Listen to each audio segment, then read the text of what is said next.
To conclude our weekly visit with the works of the master, tonight we complete one of his absolute classics, The Night the Ghost Got In. In the first half of this last week, James Thurber told of how shortly after 1 in the morning on November 17, 1915, he and his brother and his mother all heard frantic, pounding footsteps, walking, running around the dining room table and up the stairs of their home in Columbus, Ohio.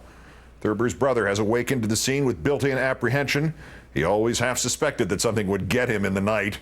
His mother has jumped to the conclusion that it must be burglars, and they didn't tell her otherwise because she was even more afraid of ghosts than of burglars. So she has summoned the police, along with several newspaper reporters, by throwing a shoe through the window of the neighbor's house to get them to telephone the cops. Originally published in My Life and Hard Times in 1934, I'm reading as usual from the Library of America's new edition, Thurber, Writings and Drawings.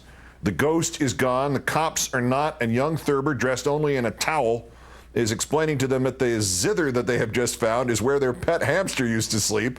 But grandfather has yet to make his entrance, as we hear the conclusion of The Night the Ghost Got In by James Thurber. One of them found an old zither that Roy had won in a pool tournament. "Looky here, Joe," he said, strumming it with a big paw. The cop named Joe took it and turned it over. "What is it?" he asked me.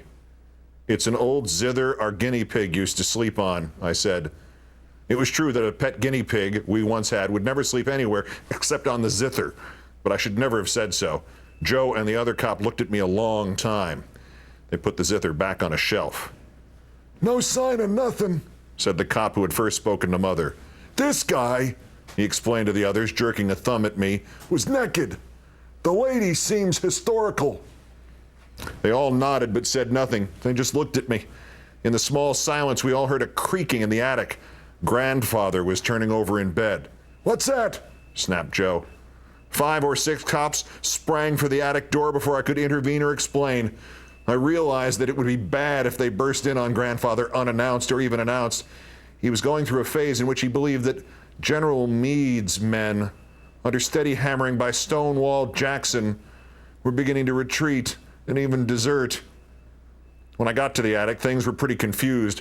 Grandfather had evidently jumped to the conclusion that the police were deserters from Meade's army, trying to hide away in his attic. He bounded out of bed wearing a long flannel nightgown over long woolen underwear, a nightcap, and a leather jacket around his chest. The cops must have realized at once that the indignant, white-haired old man belonged in the house, but they had no chance to say so. "Back, you cowardly dogs!" roared Grandfather. "Back to the lines, you goddamn lily-livered cattle!" With that, he fetched the officer who found the zither a flat-handed smack alongside his head that sent him sprawling. The others beat a retreat, but not fast enough. Grandfather grabbed Zither's gun from its holster and let fly. The report seemed to crack the rafters. Smoke filled the attic. A cop cursed and shot his hand to his shoulder. Somehow we all finally got downstairs again and locked the door against the old gentleman. He fired once or twice more in the darkness and then went back to bed. "That was Grandfather," I explained to Joe, out of breath. "He thinks you're deserters." "I'll say he does," said Joe. The cops were reluctant to leave without getting their hands on somebody besides Grandfather. The night had been distinctly a defeat for them. Furthermore, they obviously didn't like the layout. Something looked, and I can see their viewpoint, phony. They began to poke into things again. A reporter, a thin-faced, wispy man, came up to me. I had put on one of Mother's blouses, not being able to find anything else. The reporter just looked at me with mingled suspicion and interest. "Just what the hell's the real lowdown here, bud?" he asked. I decided to be frank with him. "We had ghosts," I said. He gazed at me a long time, as if I were a slot machine into which he had, without results, dropped a nickel. Then he walked away.